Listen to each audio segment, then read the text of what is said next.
Bonjour, nous abordons aujourd'hui un nouveau chapitre consacré à un certain nombre de fonctions de référence qui, après étude, nous permettront donc d'étudier des fonctions un petit peu plus complexes. Donc, nous allons commencer dans cette première partie par étudier la fonction carré. Donc on appelle fonction carré la fonction f définie de la manière suivante. Donc la fonction f définie sur R et à valeur dans R qui à x associe x carré. Donc c'est la fonction carré que vous avez déjà rencontrée.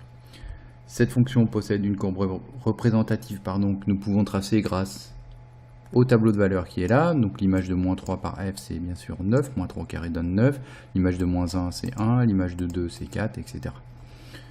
Ça nous permet de placer dans le repère les différents points de coordonnées. Donc on a le point de coordonnées moins 3, 9, le point de coordonnées moins 2, 4, le point de coordonnées moins 1, 1, etc.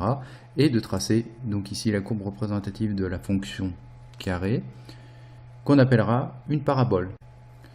Donc la fonction carré est une fonction paire, c'est-à-dire que pour tout nombre x, f de moins x est égal à f de x.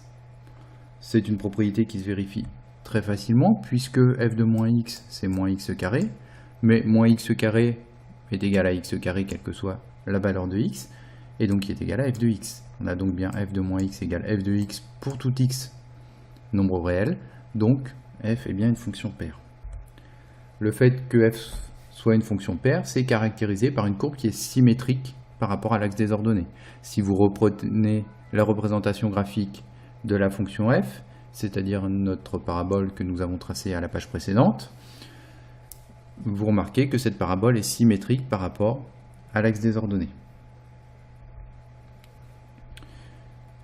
Nous pouvons dresser également le tableau de variation de la fonction carré. Donc la fonction carré est strictement décroissante sur moins l'infini 0 et strictement croissante sur 0 plus l'infini, ce qui nous donne le tableau de variation qui est ici. Donc x parcourt l'ensemble des nombres réels, c'est-à-dire de moins l'infini à plus l'infini, et la fonction x carré est décroissante en tendant vers plus l'infini, ici en moins l'infini, et croissante sur 0 plus l'infini en tendant vers plus l'infini en plus l'infini.